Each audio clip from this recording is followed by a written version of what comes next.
اللہ تک پہنچنے کے لیے صرف تعلیمات نبی کی ضرورت ہے، باقی کوئی اللہ کا جو ہے وزیر نہیں ہے، مشیر نہیں ہے، اللہ تک پہنچنے کے لیے کوئی سیڑھی نہیں ہے، اللہ ڈائریکٹ سنتا ہے، بیچ میں کوئی چپراسی نہیں ہے، کوئی اللہ کا پی اے نہیں ہے، اللہ کا کوئی جو ہے پرسنل سیکرٹری نہیں ہے۔ یہاں دنیا میں یہ سارے ہوتے ہیں۔ اللہ نے فرمایا انی، میرے بارے میں پوچھتے ہیں، فإنی قریب، ان سے کہہ دیجئے میں بہت قریب ہوں، نحن اقرب الیہ من حبل الورید، میں تو ان کی شارخ سے بھی زیادہ قریب ہوں۔ دل دور ہے، ریڑھ کی ہڈی دور ہے، لیکن یہ دماغ بھی دور ہے آپ کے جسم سے۔ دماغ سوچتا ہے، دل دھڑکتا ہے، یہ دونوں چیزیں دور ہیں۔ اللہ کہتا ہے میں اس سے بھی زیادہ قریب ہوں۔ اب اتنا قریب اللہ، جب ایک بار بندہ معافی مانگے، دل میں ہی مانگ لے، کوئی نہ سنے، اللہ سارے گناہ معاف کر دیتا ہے۔ تو پتہ چلا اللہ اور بندے کے درمیان میں کوئی بیچ میں نہیں ہے۔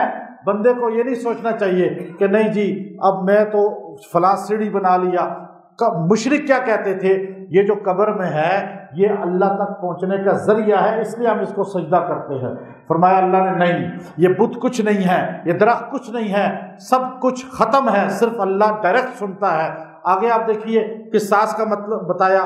آج قصاص ہمارے ملک میں ہو جائے، قاتل جو قتل کرنے والا ہے اس کو پھانسی پہ لٹکایا جائے، یا اس کے ورثاء کہیں کہ نہیں جی ہم قصاص نہیں لیتے، یا ہم قصاص میں اس کو جو ہے دیت نہیں لیتے، قصاص میں اس کو قتل کروائیں گے۔ حکومت وقت قاتل کو سر عام پھانسی لٹکائے، 2 آدمیوں کو قصاصاً پھانسی لٹکا دی جائے، پورے ملک میں قتل و غارت ختم ہو جائے گی۔ اللہ نے فرمایا کتب علیکم القصاص، اللہ نے تم پر کتب علیکم الصیام بھی کہا نا اسی رکوع میں، ساتھ کتب علیکم القصاص بھی کہا۔ عدالت کو صیام نظر آتا ہے، حکومت کو صیام نظر آتا ہے، لیکن ہماری حکومتوں کو، ہماری عدالتوں کو، ہماری انتظامیہ کو قصاص کیوں نہیں نظر آتا؟ لفظ تو کتبہ دونوں کے لیے ہے، فرضیت دونوں کے لیے ہے۔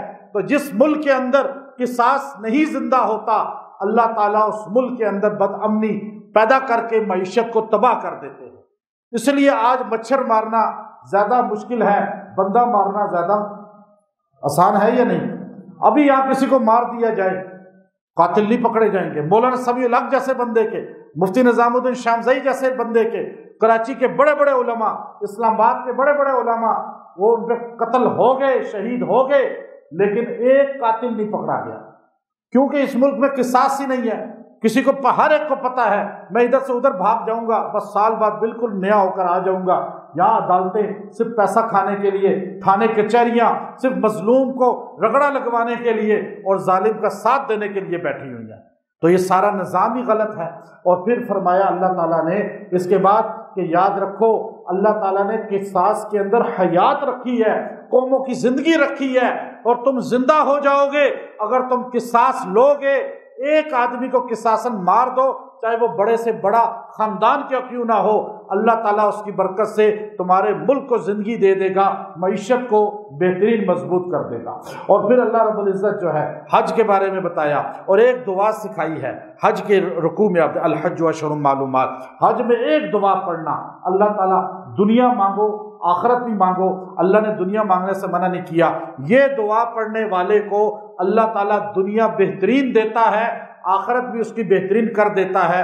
ہمارے آقا علیہ السلام نے فرمایا یہ دعا میری امت کے لیے اللہ نے تحفہ دی ہے، میری امت کے لیے نازل کی ہے۔ ہر نبی کی دعا قرآن میں ہے، ہر امت کی دعا قرآن میں ہے، ہماری دعا اللہ نے یہ بنائی۔ اگر آپ روزانہ اس کو پڑھیں گے اور یکسوئی سے پڑھیں گے، چاہے 30-40 بار ہی پڑھ لیں، اللہ تعالیٰ اس کی برکت سے آپ کو رزق، مال، عزت، شہرت، مقبولیت سب عطا فرمائے گا، قبر کے عذاب سے بچا لے گا، آخرت آپ کی سرخرو آپ کو کر دے گا۔ وہ دعا کیا ہے؟ ربنا، دیکھیں وہ 2 دعائیں اللہ نے کہا، دیکھو وہ آتے تھے، وہ کہتے تھے ربنا آتنا فی الدنیا وما لہ فی الآخرۃ من خلاق۔ وہ آخرت نہیں مانگتے تھے، صرف دنیا مانگتے تھے، وہ کافر تھے، وہ حج پہ جاتے تھے، صرف دنیا مانگتے تھے۔ میری امت یہ دعا پڑھے۔ آگے دوسری دعا بتائی، ربنا آتنا فی الدنیا حسنہ وفی الآخرۃ حسنہ وقنا عذاب النار۔ آگ سے بھی بچ گئے، آخرت بھی مل گئی، دنیا بھی مل گئی۔ یہ دعا اپنا وظیفہ بنا لیں۔ اس کے بعد اللہ تعالیٰ نے جو ہے وہ دیگر چیزوں کو بیان کیا، اور کرتے کرتے ایک لفظ بولا۔ ہمارے مسلمانوں میں جو بڑی کمی ہے وہ صفائی کی، نظافت کی۔ کافروں کے ملکوں میں جائیں، ایسے صاف ستھرا۔ میں ابھی باکو ہو کر آیا، آذربائیجان، میں یہ روڈ پہ نکلو تو بندہ سمجھتا ہے میں خواب دیکھ رہا ہوں۔ بلڈنگیں ایک جیسی خوبصورت عالی شان، پورے شہر میں ہر جگہ ہی ایسا، اور روڈ ایسے صاف ستھرے، لوگوں کے لباس ایسے صاف ستھرے، کوئی بھیک مانگنے والا نہیں، کوئی گندے لباس والا نہیں، کوئی جو ہے روڈ پہ کہیں کچرا اتنا سا بھی شاپر نہیں پڑا ہوا۔ اب پورا شہر میں گھوما ہوں، لمبا، بہت لمبی ڈرائیو کے، تو میں اپنے ساتھ جو لوگ آئے ہوئے تھے انگلینڈ سے، وہیں کے مقامی تھے، پاکستان نہیں آ سکتے تھے، تو انہوں نے علاج کے لیے مجھے وہاں بلایا کہ ہمارا علاج کر دیں۔ تو میں ان کو، وہ کہتے تھے کہ یہ دیکھیں، میں نے کہتے پاکستان ایسا، وہ پاکستان کبھی آئی نہیں، ان کا تعلق ہی نہیں ہے پاکستان سے، تو مجھے کہتے تھے کیا پاکستان بھی ایسا ہی کلین ہے؟ تو میں دل میں ہنستا تھا کہ انہیں مورگا اور کوٹھا کلاہ آ کے نظر آ جائے، یا راجہ بازار کی گلیاں نظر آ جائیں، ڈو کسو نظر آ جائے، انہیں یہ گلریز سے اوپر چڑھے، آپ کو عجیب و ماحول ملے گا۔ یہ حال ہے ہمارا۔ ہم لوگ نہ مسجدوں کو صاف رکھتے ہیں، نہ گھروں کو صاف رکھتے ہیں، اکثر بہت بڑی تعداد رکھتی بھی ہے، لیکن میں سب کی بات نہیں کر رہا، ہمارے الحمدللہ بہت بڑی تعداد، لیکن ہم لوگ صفائی سے کتراتے ہیں، لیکن باتیں لمبی لمبی، تقریریں لمبی لمبی، اور جنتی تو ہم سارے ہی ہیں۔ پاکستان کے کوئی بچہ ایسا نہیں ہے جو جنتی نہ ہو، اور بغیر ٹکٹ کے جنت میں جانے کا دعویٰ کرتا ہی نہیں کرتا۔ اور دنیا جہاں پہ گندگی، گھروں میں، مسجدوں کے باتھ روموں کو جا کر دیکھ لیں۔ اب یہ وضو خانے میں ہم کتنا مسجد کلین رکھی ہوئی ہے، ہر وقت صاف ملتی ہے شبی مسجد آپ کو یا نہیں؟ اب دیکھیں اب ہر وقت، لیکن یہاں پہ وضو خانے میں آ کے یوں نسوار پھینکتے ہیں، اور پتھر آ کے وضو باتھ روموں میں ایسے ڈلے پھینک دیتے ہیں، اور ایسے شاپر شیمپو کو اندر، ابھی کئی بار بند ہو گیا۔ اب یہ کون سکھائے اس قوم کو؟ اب میں آپ کو تویز تو ایسا کوئی دے نہیں سکتا کہ آپ یہ کام کرنا چھوڑ دیں۔ اب یہ تو آپ کو تربیت ماں کی گود سے چلنی تھی نا۔ مائیں اگر صاف ستھری رہیں اور وہ بچوں کو کہیں کہ بچوں صفائی نصف ایمان ہے، قرآن کی آیت ہے، ان اللہ، یہ میں ابھی بتا رہا ہوں جو آج پڑھا، ان اللہ یحب التوابین، توبہ کو تو مانتے ہیں آپ، ہر بندہ مانتا ہے، اس کے ساتھ اللہ نے جوڑا، ان اللہ یحب التوابین ویحب المتطہرین، اللہ پسند کرتا ہے جس طرح توبہ کرنے والے کو اسی طرح صاف رہنے والے کو۔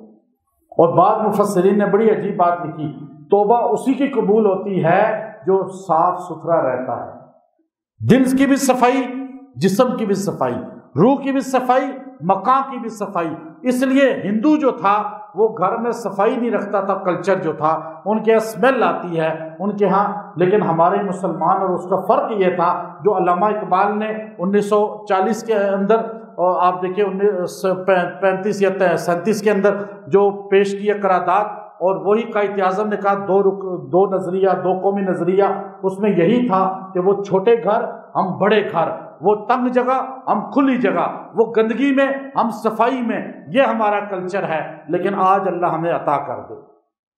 اور دوسری بات، طلاق کا ذکر کیا، لوگ 3 طلاق دے کے پھر بیوی سے، اور جی ہم نے مفتی صاحب سے پوچھا، کون سے مفتی صاحب؟ گلیوں میں پھرنے والے مفتی نہیں ہوتے۔ مفتی کس کو کہتے ہیں؟ یاد رکھیے گا، مفتی تقی عثمانی صاحب دامت برکاتہم العالیہ جیسے انسان کو مفتی کہتے ہیں، وہ نہیں کورس کر لیا اور ادھر پھر رہا ہے، ٹیوشن پڑھا رہا ہے، ادھر کاروبار کر رہا ہے، ادھر کوئی اور کام کر رہا ہے، ادھر جا کے کوئی نہ کوئی اور کام کر لیتا ہے، جی میں مفتی صاحب ہوں۔ یہ مفتی نہیں ہوتے۔ مفتی اس کو کہتے ہیں جو پڑھنے کے بعد کم سے کم 10 سال تک مسند فتویٰ میں بیٹھ کے فتویٰ دے، اسے مفتی کہتے ہیں۔ اب ہر بندہ مفتی نہیں ہوتا، نام لکھ دو خالی مفتی۔ تو مفتی کسی بڑے مفتی سے پوچھے نا، بنوری ٹاؤن کے، دارالعلوم کراچی کے، پھر فتویٰ لیں۔ عمر بن خطاب رضی اللہ عنہ کا فتویٰ ہے 3 طلاق کتنی ہوتی ہے؟ 3 ہوتی ہیں۔ آپ 3 بار اللہ کہیں تو کتنے ہوتے ہیں؟ 1 بار کہیں اللہ، آپ سارے بولیں کتنے ہوئے؟ پھر بولے اللہ، کتنے ہوئے؟ پھر کہیں اللہ، کتنے ہوئے؟ اب یہ تو سمجھ آ رہی ہے نا۔ اور جب کوئی کہہ دے 3 طلاق، کہتے ہیں نہیں 1 ہوتی ہے۔ بھائی یہ کیا منطق ہے؟ 3 بار تم گنتی، جب کاؤنٹر پڑھتے ہو، جب سجدے میں جاتے ہو تو سبحان ربی العظیم اور یل اعلیٰ جو رکوع میں تم 3 بار پڑھتے ہو، وہ 1 ہوتی ہے یا 3 ہوتی ہے؟ تو طلاق کیسے ایک ہو سکتی ہے؟ الطلاق مرتان فامساک بمعروف، اور اللہ کہتا ہے طلاقیں دو ہیں، اس کے بعد یا اسے چھوڑ دو یا اچھے طریقے سے رکھ لو، تیسری طلاق کے بعد کوئی جوڑ نہیں ہے۔ یہ فتویٰ ہے، امت کا اجماع ہے، چاروں ائمہ کا اہل سنت کا، ساری دنیا کے۔ اور اس کے بعد جو ہے اللہ تعالیٰ نے جو ہے ایک سورہ آیت الکرسی نازل فرمائی ہے، تیسرے پارے کے شروع میں۔ آیت الکرسی ایسی عظیم تحفہ ہے کہ جس آدمی کو، جس گھر میں جن ہو، جس بندے کے ساتھ جن ہو، اور وہ بندہ آیت الکرسی یوں پڑھے، بڑا آسان آپ کو میں فرمولہ دے رہا ہوں، آپ خود بچ سکیں گے ہر چیز سے۔ آپ جنگل میں جا رہے ہیں، آپ جنوں کے اندر گھس جائیں، آپ دشمنوں کے اندر گھس جائیں، آپ مخالفین کے اندر گھس جائیں، اس کے نرغے میں چلے جائیں، محلے میں چلے جائیں، آپ یہ پڑھیں اللہ لا الہ الا هو الحی القیوم، پڑھتے جائیں۔ اس کے بعد آپ ولا یعودہ حفظہما، اس پر آپ تکرار کریں، بار بار پڑھیں، 70 بار پڑھیں، ولا یعودہ حفظہما ولا یعودہ حفظہما، 70 بار کہہ کے وہو العلی العظیم، پانی پہ دم کر کے گھر میں چھڑک دیں، مریض کو پلا دیں، اور آپ کے قریب بھی آ کر جن آپ پہ حملہ نہیں کر سکیں گے، تو آپ خوف نکال دیں۔ آیت الکرسی اللہ نے اپنی خاص شان آپ کو عطا فرمائی ہے، جن جتنا آیت الکرسی سے ڈرتے ہیں اتنا دنیا کی کسی آیت سے نہیں ڈرتے، اس لیے اس کو آیت کرسی، اللہ کی کرسی ہے، اور یہ آیتوں میں کرسی ہے، اور اللہ نے اس کو دیا۔